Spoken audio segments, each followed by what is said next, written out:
Welcome to 1 Foot In. I'm Ohana. He's Winn, and it's really that time. It's that time. It's conference championship weekend. I'm so excited. It's unbelievable that we're here. I'm so excited. And very excited because we're gonna find out pretty much everything about the rest of this college football season after this weekend. Yep.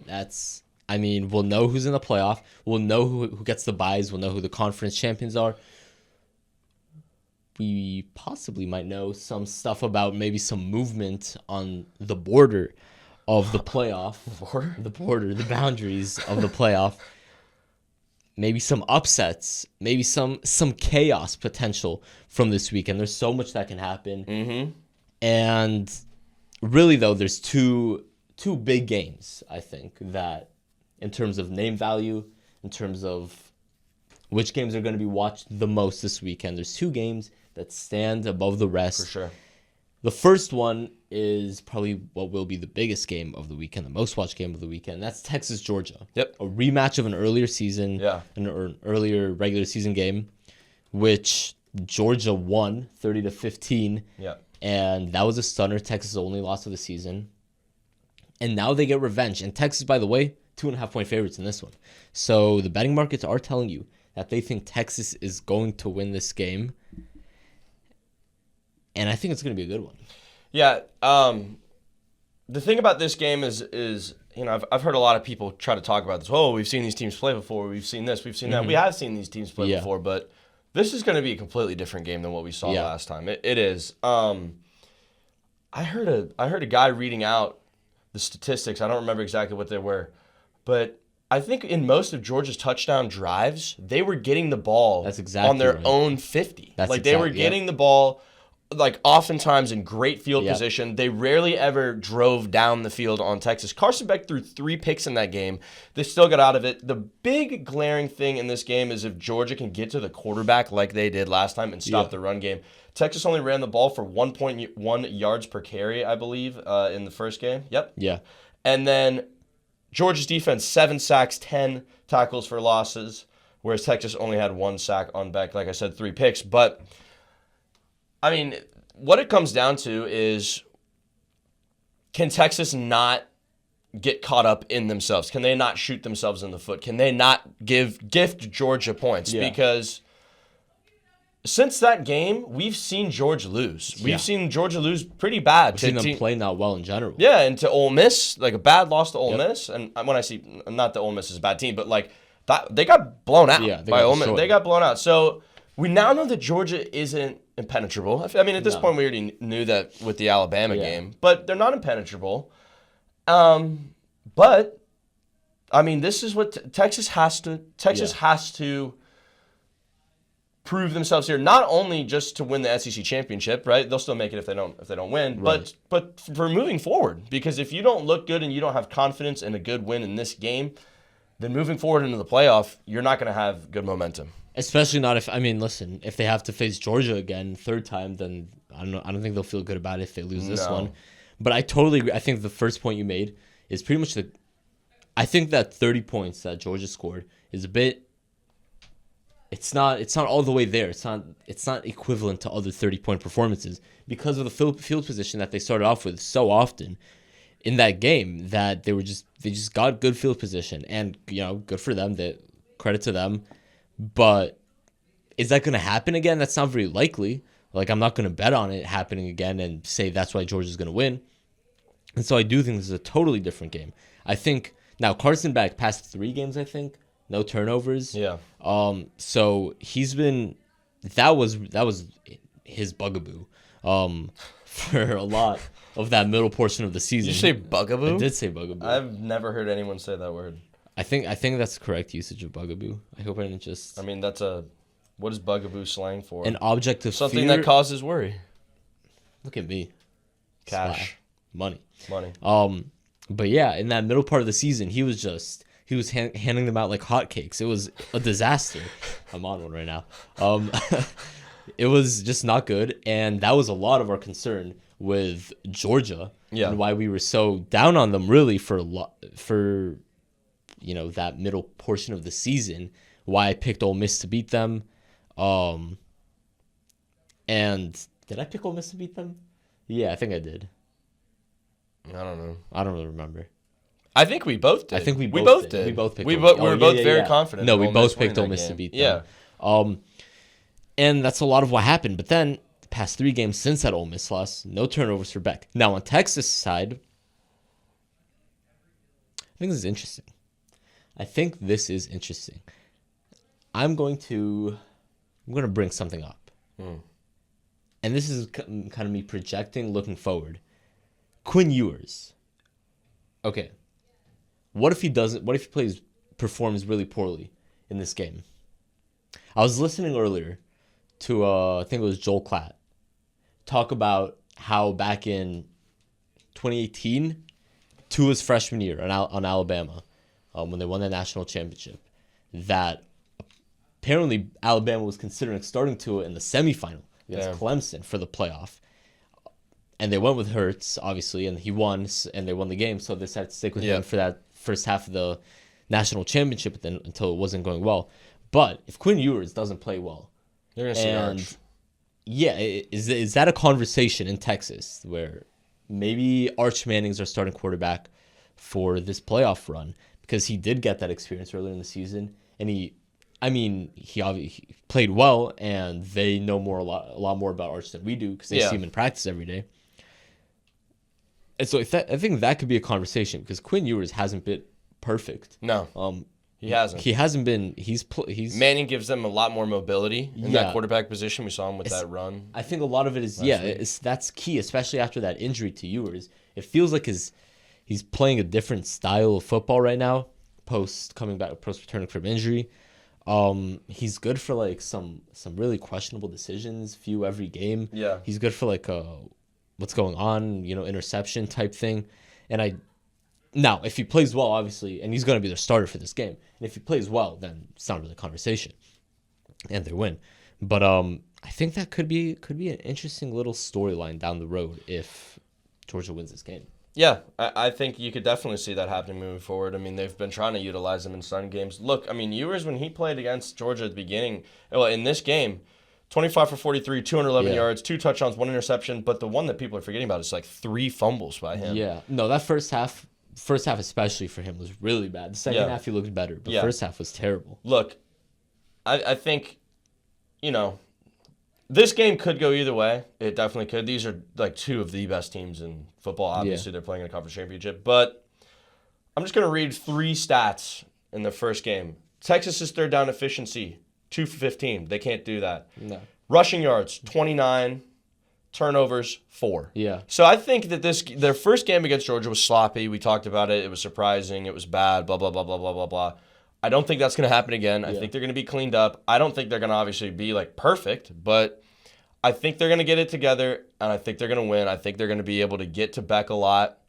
I think their defense is going to play well. And if they can keep Georgia from running the ball how they want to, I like Texas in this game. I do. Yeah, I'm with you. I think Texas is going to win this game. I think they played just about as poorly as they could play in that first game. That was the worst version of Texas, of what Texas can be. Yeah. And it showed on the field, again, especially in that first half. And I just don't think that's happening again. Like, I think the odds of that repeating are just very low. It just doesn't feel like a likely thing for them to put in their 2 worst performances against the same team. And maybe they're not going to play amazing. I don't know. Maybe Georgia's got, maybe Georgia just has their number or knows what to do against them. Yeah. But I don't think it's going to happen again. And I think if they win, Texas, first year in the SEC champions. That's something. With that easy-ass schedule. Yeah, that is true. Very easy schedule. But then if they beat Georgia, then... But what do we say about schedules? You play the teams you're given. Listen, Indiana, we're Indiana fans. We are. Well, speaking of Indiana... They were almost in a conference championship game. Almost. But like we talked about, honestly kind of better probably for them that they're not. Yep. Like I said, I would have loved to have seen them have a shot for the Big Ten championship game.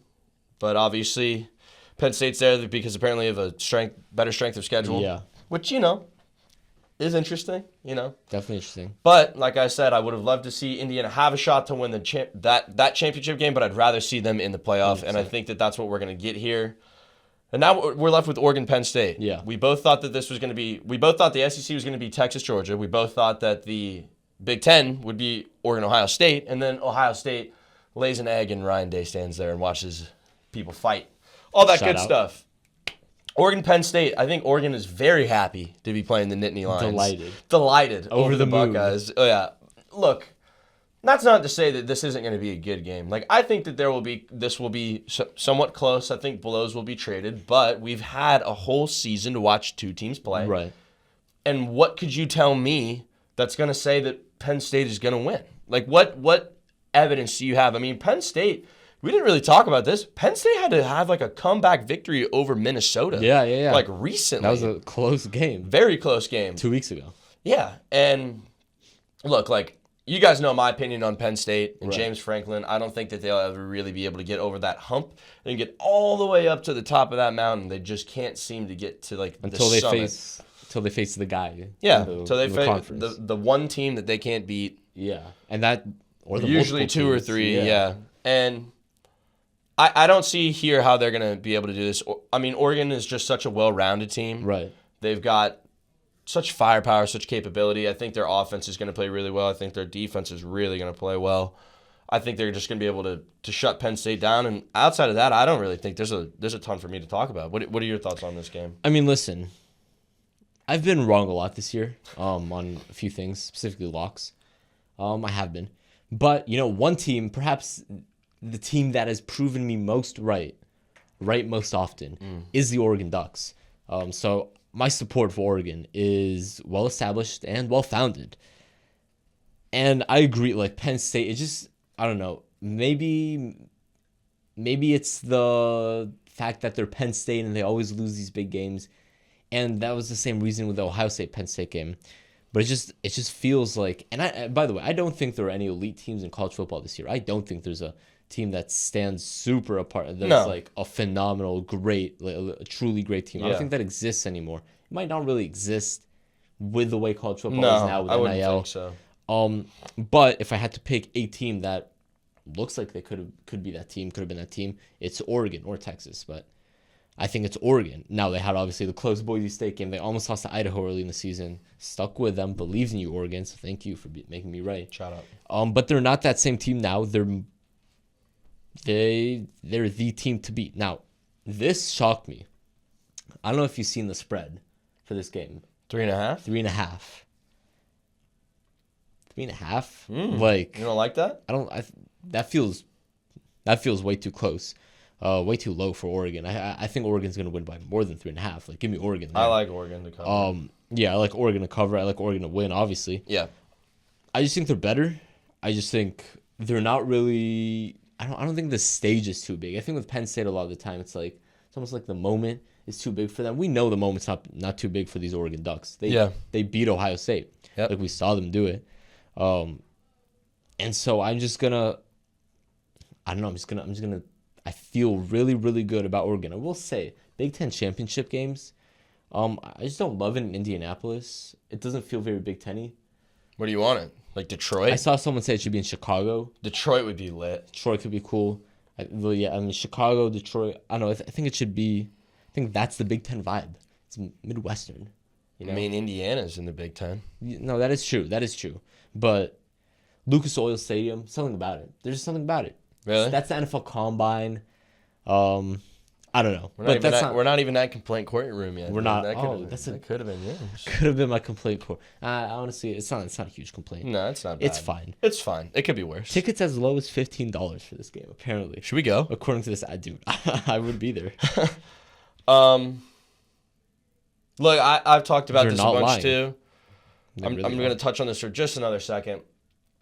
I'm a huge believer in emotion in sports, especially in college football. And I think now we've all seen so many of the famous Dan Lanning clips of how much he fires up those locker rooms and how he is. And you know my opinion on James Franklin. I don't think that he's got that grit and that echelon to him and the capability to really move a team to that final spot where I do think Dan Lanning has that. So for all those reasons, I like Oregon here. Yeah. Even if they were playing Ohio State, I would still take Oregon here. Yeah. Yeah, I mean, I agree with that. I think James Franklin had a nice little moment in in that post game after about the third and fourth stringers. His job is to get the third and fourth stringers in the game, and then they play football. Like they should be allowed to play football and score. I think that was a good moment, good little coaching moment. But I don't think it's Dan Lanning. I think Dan Lanning's just got it. He's got it, and the it factor. He's got the it factor. That team, I think, rallies around him. Yep. I think he, embraces the energy that's needed in college football. And yeah, I think that's pretty much all there needs to be said about this game. Yeah. Oregon's gonna win. You heard it here first. Probably not first, but you heard it here. Bet on it. 3.5. That's money. Free. All right, hopping in the rundown. Okay, now those, like I said, are probably the two biggest conference championship games, but maybe just in brand name, maybe just in name value, because perhaps the biggest in terms of consequence, maybe you could call it the most important game, conference championship game this weekend, is neither of those two. It's the ACC championship game, because SMU Clemson. Now, if SMU wins, I think things stay, standard as set as they are in the rankings right now. SMU would just obviously get that top 4 seed. But teams wouldn't, or a shuffling of teams wouldn't exist. Where the real drama, where the real chaos can come is if Clemson goes in there and swings an upset. A 3-loss Clemson team, if they go in and they beat SMU, they automatically get that conference championship bid. And that top 4 seed, because unless Arizona State would get it, but they automatically get that bid. SMU probably, I would hope, still stays in the playoff, still gets in based on rankings. But then that opens the door for another team to get in. Maybe a Miami, maybe a Ole Miss, a South Carolina, like that type of vibe.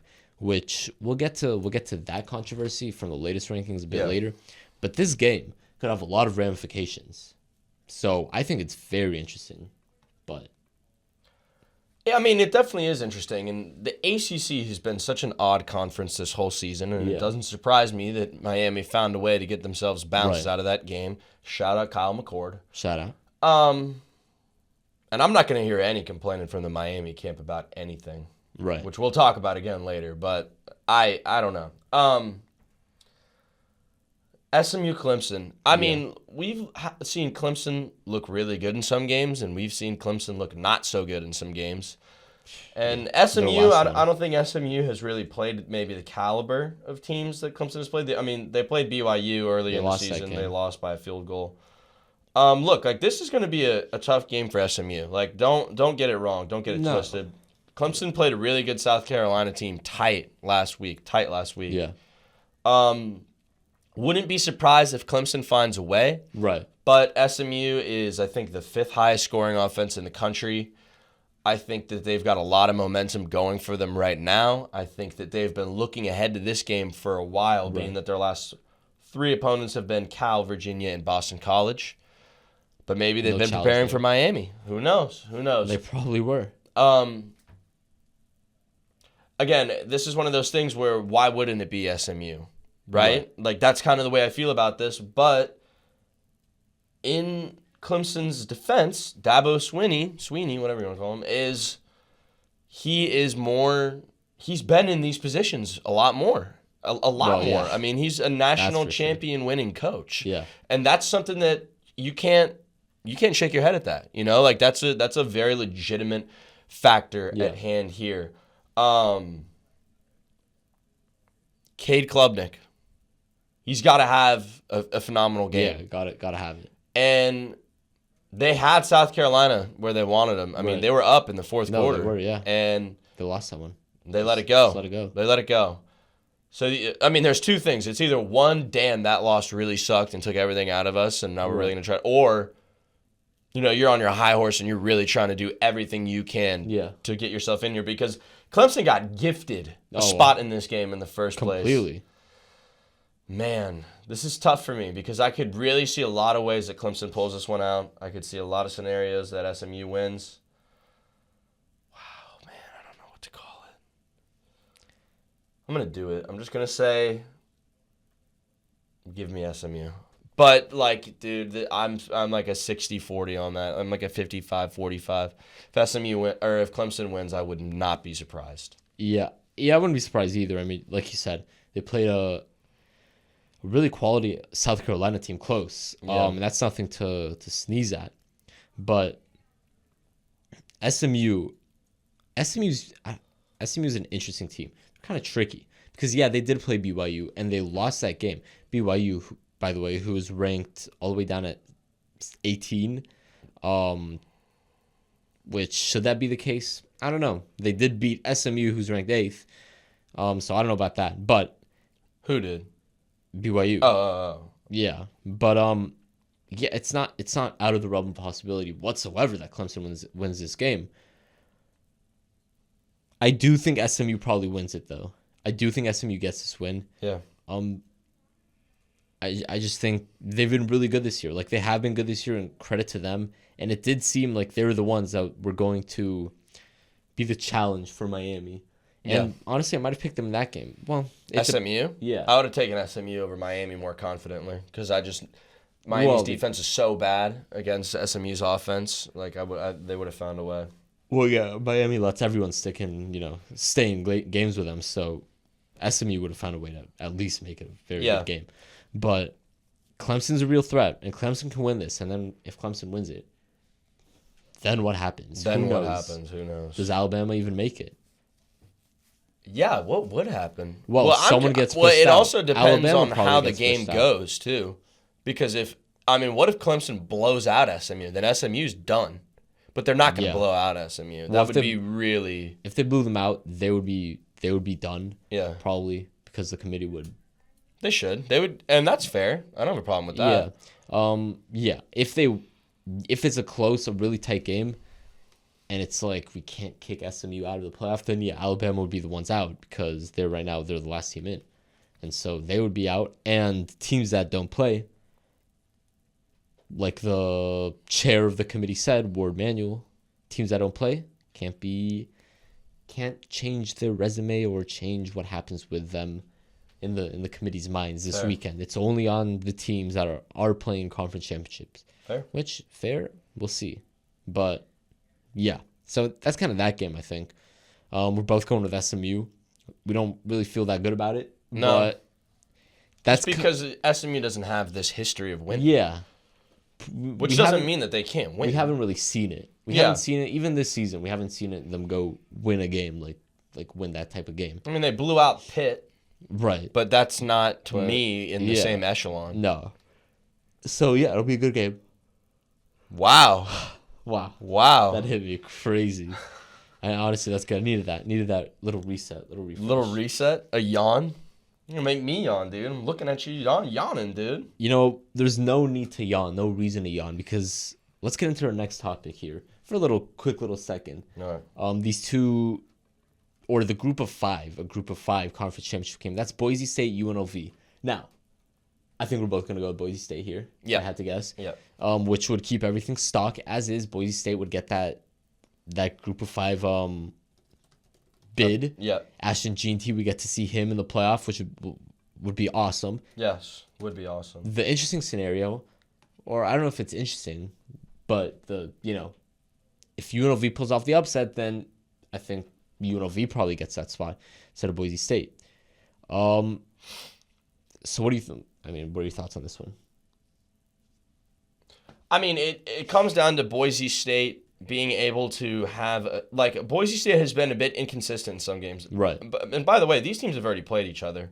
They played earlier in the season. Boise won that game 29-24. It was a tight game. Yeah, it was back and forth. Look, we've seen Boise, like I've said, go in and really thump some teams. Yeah. AKA, they played well against Oregon State last week. They beat San Jose State pretty well. But at the same time, they played Oregon really well, but that was at the beginning of the season. But then that was probably the best game on the resume. Yeah. Definitely the best game on the resume. But then Wyoming, only putting up 17 points, 17-13. I think you're going to get a good Boise State performance. I think they need to – they've been okay at doing this, but they need to continue to be able to throw the ball a little bit just so they can balance that out. However, I think that this is a Gene T legacy game, to be honest with you. Probably, I don't know how good UNLV's run defense is. I just am not aware of this. Not watching the UNLV film. The All-22. I'm not. But also, I do know that Ashton Ginty himself has scored the same amount of points as the entire Florida State offense this whole year. It's like 170 something, which is crazy. So that's more than I thought for Florida State. I know, right? Good for Florida State. Yeah. I think I'm right. Maybe it's lower. I don't know. But anyways, the reality is that if you have a superstar player, then that's a huge component of this game, especially running back. He's the best player on the field. I don't know who in UNLV is going to be able to really just completely, shut him down and stop him. I mean, when the last time they played, he had 33 carries for 128 yards and a touchdown. So relatively, I mean, they did pretty well the first time, averaging only 3.9. But I don't know. I don't know if they'll be able to replicate that. Yeah, I think this is a GT game as well. And really quick, last little point about this. It's a very interesting one because early on in the season, we talked about UNLV, but not because of their play on the field, because of their quarterback quitting. Yeah. If everyone remembers that storyline, Matthew Sluka leaving because of NIL. Yeah. And look at them now. They're playing for a chance to get in the playoffs. So pretty fascinating. Yeah. Sucks. Shout out Matthew Sluka. He got screwed over. I said both parties are bad. I was right. Don't take a verbal contract from an assistant coach. Yeah, UNLV. And if you're the assistant coach, you suck. UNLV looking like they're coming on top for now. Give me the Broncos. Okay, final rundown segment. And this is probably the commotion of the past few days in the college football world. And that's the ranking controversy from the penultimate edition of the college football playoff rankings. Penultimate. One of my favorite words. A great word. It needs to be used more. One of the best. Penultimate. Yeah. Honestly, doesn't need to be used more. It needs to be used in the right spots. But anyways. Yeah. The penultimate rankings. And much to the chagrin of Twitter and many college football fans, the Alabama Crimson Tide, with 3 losses, managed to find their way into the playoff, which, of course, raised skepticism of the committee's, honesty and integrity, and brought up conversation about Alabama's resume compared to specifically the 3 teams behind them in Miami, Ole Miss, and South Carolina. Now, I have thoughts on this, but I want to hear yours first. I don't like it. Okay. And this is the thing. And I knew that this was going to happen at some point. And I've had tangents on this show where I've said, the problem with this is that you might have some, teams that aren't as legit squeak in, but then you also have, there's a legitimate balance. But, man, Alabama's losses are pretty bad. Like, Vanderbilt, they just lost to Vanderbilt. Mm-hmm. And then the Oklahoma game was bad. Was bad. That Georgia game, they were getting beat the second half. They almost let that game go. But that was a win. That was a good win. Beat Missouri. That's not impressive to me. Lost to Tennessee. Beat LSU, which we've seen is actually not that insane of a feat. But they smoked LSU, in fairness. Yeah. And they should have lost to South Carolina. If they played South Carolina this week, South Carolina would beat them. And that's kind of what my problem is with some of these things. But then this is the thing. The thing about it is, who would I want over Alabama? Really, who would I want? Miami? No. Ole Miss? No. South Carolina? No. I would, but South Carolina lost to Alabama, so I can't make the argument that they should be in. They're the same amount of losses. This is the problem. Do I like the notion of Alabama being in the playoff after the season that they've had? Absolutely not. I don't. However, compared to the other teams that are behind them, they are the most deserving. They're the most deserving. And you have the Miami complainers out there. Miami hasn't beaten a ranked opponent all season. No. All season. If Miami beat Georgia like Alabama did, we wouldn't be having this conversation. No. But and also too, Miami should and really could easily have 4 losses. Miami's all to unranked opponents. Best win on that schedule is probably Florida. But that was not the Florida team. One. Yeah, that was the worst version of the Florida team. Florida would beat Miami now. Right now, I really believe that. 100%. That's they beat a totally different version of Florida. 100%. And I agree. Listen, on first glance, when I first saw this, I was I was also annoyed by it. Yeah. It's like, really? But then after looking at it, after thinking about it, yeah, Alabama does deserve that spot. They just do. Miami's resume is not more impressive than Alabama's. No. Like, that Georgia win holds a lot of weight for Bama, and Miami doesn't have that. And Miami, by the way, losing that last game versus Alabama winning the last game, even if it's against a bad Auburn team, there's something to be said there about the last thing you see. That's just the fact. It's the reality. Ole Miss, I can't put Ole Miss ahead of them because, again, Alabama's just had higher quality of wins. Like, their wins were better than Ole Miss's wins. And Ole Miss's losses weren't that great either. Now, they lost to a much better Florida team. They lost to that LSU team. But they lost to a Kentucky team that has one Power 4 win this season. Terrible. That's a horrible loss. And I said that was inexcusable. Yeah, that's worse than either of Alabama's losses, really. Even worse than Oklahoma. I mean, losing to that Kentucky team, like, Ole Miss is Kentucky's one Power 4 win, which is a disaster. And then South Carolina, I think head-to-head just has to matter. And we saw Alabama and South Carolina play, and Alabama won the game. And that has to matter. I'm sorry. It just has to. And so, yeah, I think Alabama, I don't want to say they deserve that spot, because a 9-3 Alabama team, this Alabama team, I don't think should be a playoff team. But relative to the rest of the teams in the playoff, or competing for that final spot, they are most deserving of it. And that's just the reality of this season. That's the reality of this playoff format.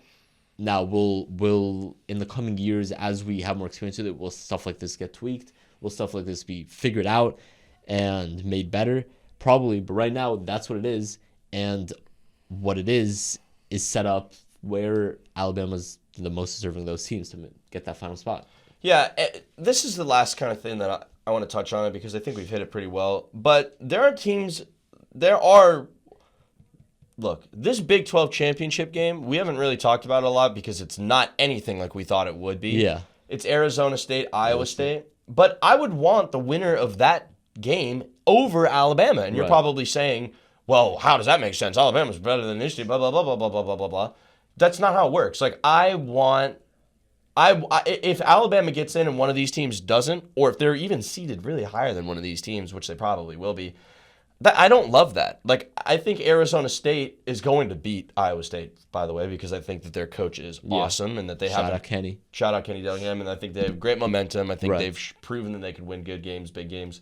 So I like Arizona State in that game, but I really want to see a team like that in there so that we get this mix-up, rather than a team that has coughed up two not great losses. I mean, Vanderbilt, and I mean, look, the Oklahoma game, it was literally like you didn't know who that team was. Terrible. Boomer. But anyways, that's how I feel about it. But like, again, if Alabama sneaks in, as long as one of my Arizona State gets in and Indiana's in, and I hope SMU is able to find their way in there, then I get that. But this is how I think about it too. If Clemson beats SMU and gets that spot, then I hope that SMU would have the leverage over Alabama. And then Alabama would get kicked out of that and then situation. They would get dropped. Like, I think that maybe the most ideal outcome? No. But, like, if it did come down to that, that's the result that I would want. Right, and I think that's the likely result in the scenario where Clemson wins the game. But if they don't, then it does feel... Then Alabama's going... The only way Alabama misses the playoff is if Clemson wins. If SMU wins... Alabama's in. Like, the committee told us that already. So we know that. And I think, like I said, based on what's happened here, I think that's fine. I think that's okay. Like, I think that is probably the best outcome, or most deserving outcome, I suppose. Yeah. That's pretty much it, though, for the rundown. Like you said, we didn't really talk about the Arizona State Iowa State game. I'm taking Arizona State in that one too. I think they'll win that one. I think that they'll get that they'll get that 12 seed, that final spot. And, should have been you. Or I guess if Clemson wins, then Clemson will get the 12 seed, and Arizona State would actually get a top 4 seed. But they'll get that automatic bid, pretty much. So yeah, that's. Shout out to Kansas for just murking the Big 12. Shout out to Kansas. Not really. Shout out to Kansas. Kansas. Yeah, I can't believe you. Not chill. Getting rid of Colorado. Not chill. BYU. Not chill at all. Not chill. Getting rid of what we hoped for. But anyways, doesn't matter. Should be able to run down. Pretty much it for the rundown. So let's hop into segment that you teased earlier, and you said I could have used a complaint for, and that's complaint courtroom. But don't worry, I have another complaint. All right, let's do it. Good. Complaint courtroom. You know, I haven't really sat down and really tried to nail one, but I think I'm pretty happy with what I've created here. Yeah, I just thought of mine in the last minute and a half. So. And by the way, we're pretty much done with Lock of the Weeks now, aren't we? For the college football season, we are done. You know what we should do? You and I from here on out should combine on one every week. Okay. And be like, this is the one that will hit. I like that. Should we just say Oregon Penn State this week? Oregon Penn State. Is that ours? That's ours. Yeah. We'll take Oregon -3.5. Yeah. Let's do that. That's our combined lock of the week. Combined lock of the week. We put segment. our great minds together. Wow. This is like a mini segment, like a limited edition segment. Yeah. It feels like. Yeah. But I like it. Easter egg. Little Easter, yeah, little playoff, little combined. We could do it for all playoffs, maybe. Yeah. All right. That. I need to. Wait. How do I look up? I need to make sure that I'm quoting this correctly before I completely. Quote him. If you want me to go first, then I can. You go first. Okay. I will go first. Just let me know when that timer is ready. All right, here we go.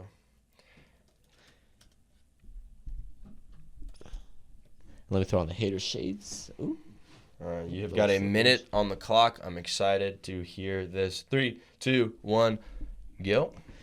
Okay, obviously, early National Signing Day in college football happened on Wednesday, and there were a lot of flips. There were a lot of people signing other places. There were a lot of people that were crystal balled to flip, but then didn't flip. So what I want to complain about is the fans that complain about teams, and I'm going to use a specific example. There are Florida Gators fans that complained when 5-star receiver that was originally committed to Oregon and then was crystal balled late Tuesday night and Wednesday morning to flip to Florida, decided to stay with Oregon. And there were people that felt like the recruiting class was ruined because of that. They felt hurt by it. Well, I'm here to say Florida's recruiting class is still great. They got, 11 flips? They got all the way up to 11th or 10th best class in the nation. And so don't complain. And this is a message not just to Gators fans, but to all college football fans. If situations like this happen, be happy with what you got. Because if it's still a good class, don't complain about losing a 5-star that was never really yours to begin with, never really committed to you. Yeah. It was only like a few hour fling, you know what I mean? You took him out to a drink. Yeah. No committed relationship there. But don't complain about it. Just don't complain. Be happy with what you got. And I think that would make the college football landscape a much happier world. That's really all I have to complain about. I just don't like that. Don't be so negative all the time. Maybe some positivity. I know I'm saying this during complaint courtroom, which is kind of oxymoronic. Your time's over. I wasn't even looking at the clock. That's okay. The time is over. But let me take off the glasses. But yeah, that's pretty much the gist of my argument there. So that's all I got, really. All right. Fair. Yeah, I mean, the way that Florida skyrocketed is astronomical. There's nothing to complain about. There's a lot of good energy in Gainesville. Yeah, and great there should energy. be. There should be. There should be. I mean, these people need something to be excited about. It's been a while. Has been a while. All right. I actually just flipped mine. I had one, but really? I'm flipping it. Okay. I like it, though. All right. Let me know when you're ready for me. 3, 2, 1, go. Cam Ward needs to just stop talking. Oh, I know what you're talking about. He just needs to stop talking. Look, I'm all for... I love personality in sports. Love it. I'm all for a guy like Manziel, coming out there and telling you how he feels about something. Or Jameis Winston saying, Lord, deliver me from these pick sixes. What I won't stand for, though, is, legitimately just trying to say... Either one, whining or complaining in a press conference, or two, just saying things to piss people off, which is what Cam Ward does. He was on the McAfee show, what was that today, and said that or not the McAfee show, but he was on somewhere else and say, oh, I don't know why, we're getting kicked out of the playoff, blah, blah, blah, blah, blah. We've played better defenses in the ACC than in the SEC.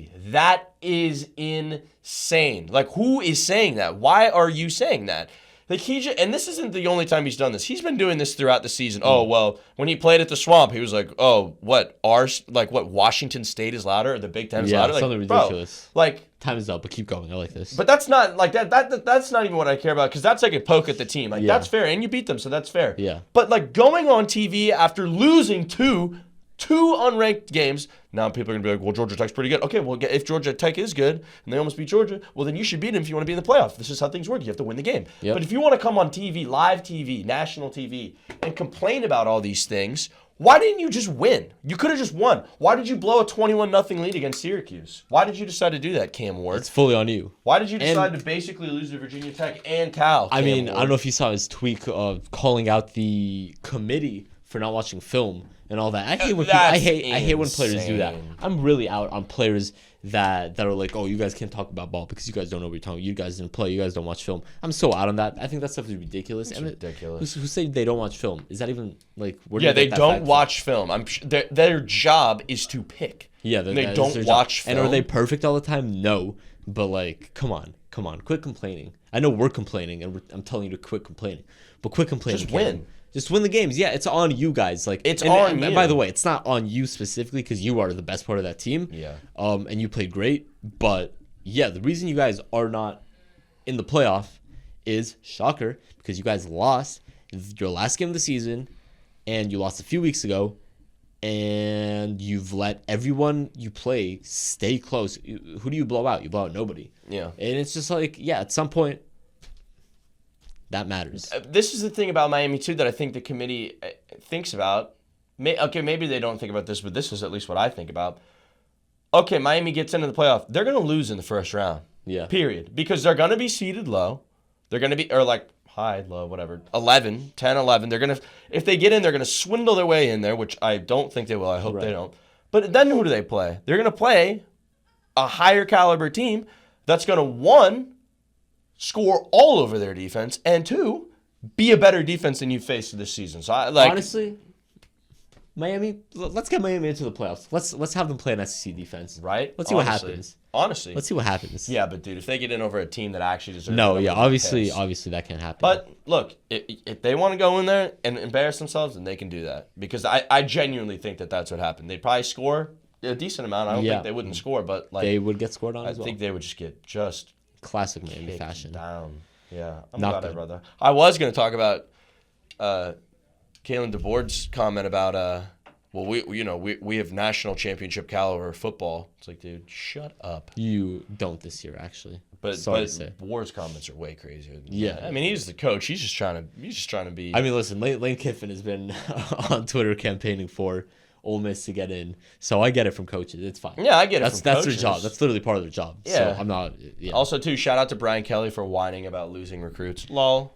What happens when you lose games? Did get Solomon Thomas. Well, yeah, because he flipped from Florida State. Yeah, and he clearly even wanted to go to Florida. He did want to. Basically, I've never seen a guy after flipping be like, "Yeah, I actually wanted to go to Florida State, but they're just going to pay me enough, so I have to go to LSU." Well, this is what essentially is what he said. This is what's crazy is Brian Kelly's like, "Oh, it's a shame that you're just like, we just have to recruit. We can't recruit anymore. They just want to go to wherever the most money is." One, that's why a lot of people come to you in the first place, a.k.a. Solomon Thomas. Two, bro, if I'm Bryce Underwood and I see the way that your LSU's program is going versus the way that Michigan ended their season, the way that they rallied around a guy, the way that I have Tom Brady talking to me, and I'm going to get paid $14 million. And they have, the 7th ranked class? Yeah, bro, like, come on, dog. Like, I get it. Like, it's heartbreaking. You had the number one guy that you thought was going to be your guy, and now he's gone. It sucks. I get it. But it is what it is. That's just life, man. Don't complain. If you guys were undefeated, he wouldn't go to Michigan. And if he did, then that's really a him problem. But he's watching you guys lose. Now you got Solomon Thomas. He's a stud. Protect Garrett Nussmeier. Shout out Garrett Nussmeier. Is he returning? I mean, I don't know if he's returning, but I feel like it'd be the right decision to return. I'm asking. Yeah, I'm asking. Yeah. No. Oh, you're asking what I think. Yeah. I think it'd be the right decision to return. He should return. Garrett, return. Don't go pro just yet because if you return, then you can be developed more, and the pro style traits are in you. The talent is in you, Garrett. The talent is in you. Is there a bigger Garrett Nussmeier pro potential advocate than me? No. I don't know if there is. I don't think there is. I mean, maybe his mom. Probably his mom. Maybe his dad. Probably his dad. I don't know. I feel like you'd go in there, though, and they'd be like, hey. Listen, they haven't talked about it on a podcast, so I don't know. This is true. They don't have their own show talking about Garrett Nussmeier's pro potential. So I don't know. But listen, yeah, Brian Kelly. Stop. Yeah, what are you talking? Other coaches, that's fine. Brian Kelly, give me a break. Thumbs down. Thumbs down. All right, next few episodes for a while. Next month Zoom. Probably. Yeah. Damn. Little break action, little winter break action. We're going to have to talk about... No, the national championship will be when we're back. We'll be back for that, which is great. Thank God. Great. Yeah. But We'll still be putting out as many episodes as we can. We're going to try to be as on schedule and as timely as we can, but we will see, life. We will do our best. Yeah, life happens. We will be on break, but we will do our best. We will do our job of due diligence for you. But yeah, that's pretty much it's a little update on the show. Outside of that, the content will be normal. Yeah. Tuesday, Friday. Tuesday post game, and Friday preview. I'm sweating. So, yeah. You sweating? I'm not sweating. I'm sweating. All right. That feels good. Feels good. Feels good. Happy. You guys, thanks for watching. Yeah, as always. Check out our Instagram. Check out our YouTube. All that good stuff. Check out the TikTok. Gang. Check out the YouTube. We got the full episodes. We got the little clips. Yep. We got the segments. Yep. Check it all out. Check it all out. All right. We will see you guys in the next one. See you.